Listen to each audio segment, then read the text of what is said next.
உங்கள் இல்லங்களில் வந்து உங்கள் உள்ளங்களை உயிர்ப்பிப்பது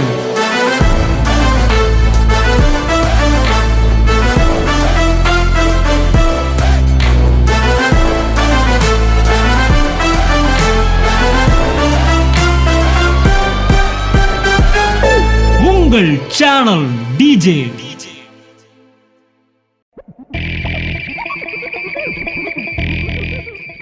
இளைப்பாறுதலுக்கு கிருபை கிடைத்தது. அல்லேலூயா சொல்லுங்க. நோ, ஆனா இளைப்பாறுதல் அர்த்தமா? எவன்லாம் ரெஸ்ட்ல இருக்கிறானோ, ஆமா, அவன்லாம் கிருபையில் இருக்கிறான். எவன்லாம் கிருபையில் இருக்கானோ அவன்லாம் ரெஸ்ட்ல இருக்கிறான்.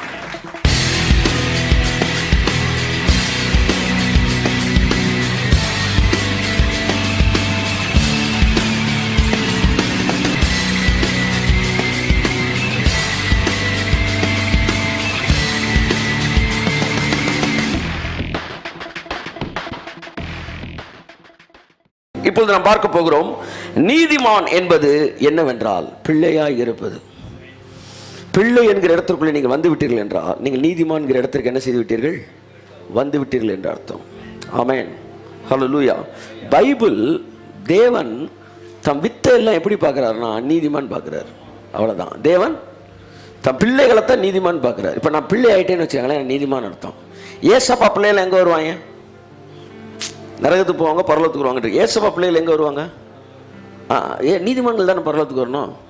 அதுதான் பிள்ளைகள் தான் நீதிமான்கள். ஸோ ஒன்றை நீங்கள் மனதில் ஆழமாக வைத்துக்கொள்ள வேண்டும், நான் பிள்ளையாக இருக்கிறேன், நான் நீதிமானாக இருக்கிறேன். ஆகவே புதிய ஏற்பாடு முழுவதும் தகப்பனுக்கு பிள்ளைக்கு இருக்கிற உறவு. தேவன் செய்கிறது எல்லாம் தகப்பனுடைய நீதியின் அடிப்படையில் செய்கிறார். நீங்க எவ்வளவு பேர் அப்பா அம்மா இருக்கீங்க? உங்க பிள்ளை பேச நீங்க ஏன் கட்டுறீங்க?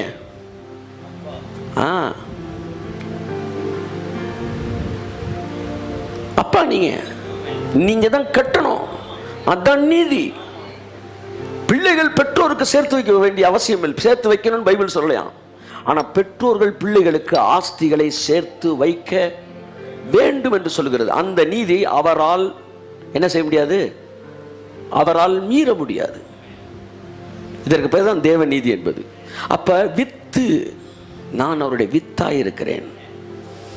அந்த வித்தாய் இருக்கிறதுனால் நான் நீதிமானாக இருக்கிறேன். பைபிள் வந்து நீதிமான் அப்படின்ற ஒரு விஷயத்தை பழைய ஏற்பாட்டில் அப்படியே பேச ஆரம்பிக்கும் போது ஒரு முக்கியமான நபரை பேசுகிறது. அதை நம்ம வாசிப்போம். வாசித்து வித்து நீதிமான். நீங்கள் வித்துன்னு புரிஞ்சுக்கிட்டீங்கன்னா நீங்கள் நீதிமான் புரிஞ்சுக்குவீங்க. அல்லேலூயா சொல்லுங்க. ஏதோ 2 நாள் போன வாரம் ஃபாஸ்டிங் போட்டிங்களா, அதனால் நீங்கள் நீதிமான் அல்ல. ஆமாம், ஏதோ 3 நாள் உப்பு மேலே முழங்கால் போட்டாலும் நீங்கள் நீதிமான் அல்ல.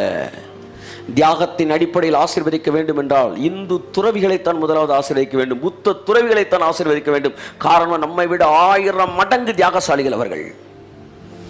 5 மணிக்கு எந்திரிக்கிற ஒன்று ஆசீர்வதிக்கணும்னா 3 மணிக்கு இட்லி கடையை திறக்கிறவன் எந்திரிக்கிறான், அவன் ஆசீர்வதிக்கணும் கர்த்தர் முத.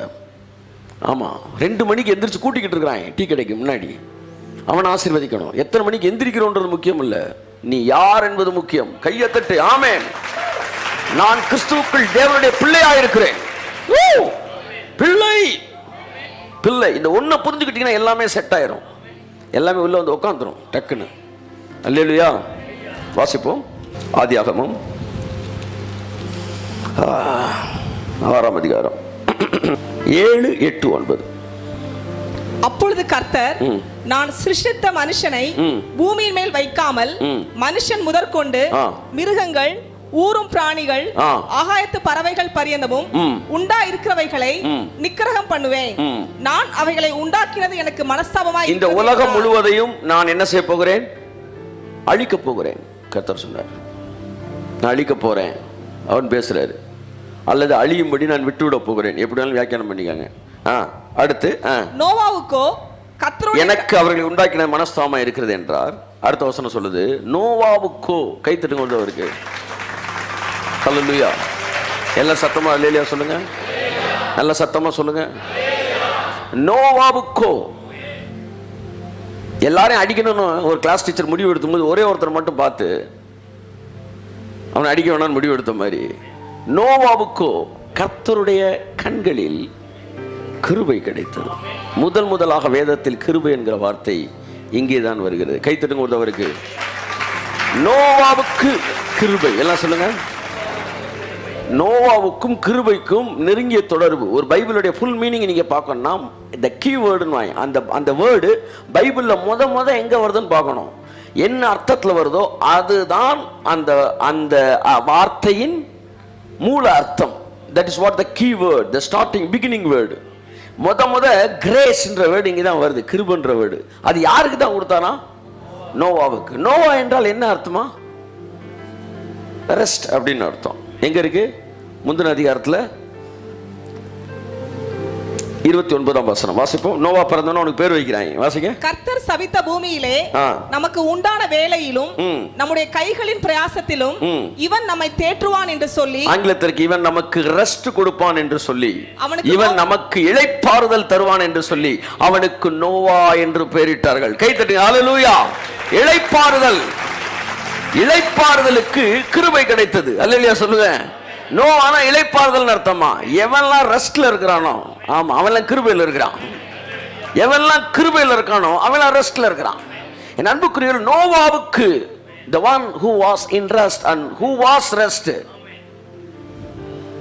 யார் இளைப்பாறுதலாய் ரெஸ்டா இருக்கிறானோ அவனுக்கு கிரேஸ் கடந்து வருது. கிரேஸுக்கும் இளைப்பாறுதலுக்கும் நெருங்கிய தொடர்பு இருக்கிறது என்பது இங்கே நீங்கள் என்ன செய்யலாம், புரிந்து கொள்ளலாம். இயேசு கிறிஸ்து கிருபையினாலும் சத்தியத்தினாலும் நிறைந்தவராய் வந்தார். நான் உங்களுக்கு இளைப்பாறுதல் தருவேன் என்றார். Grace gives rest. ஆமென்.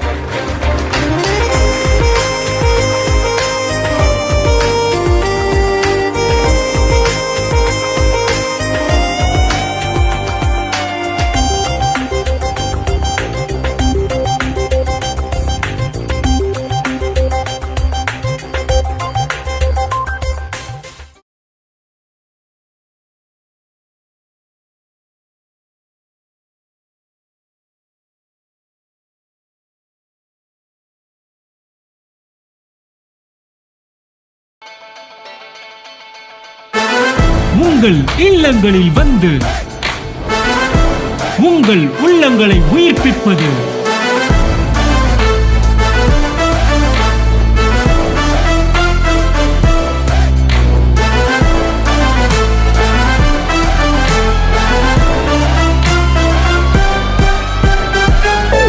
உங்கள் சேனல் டிஜே.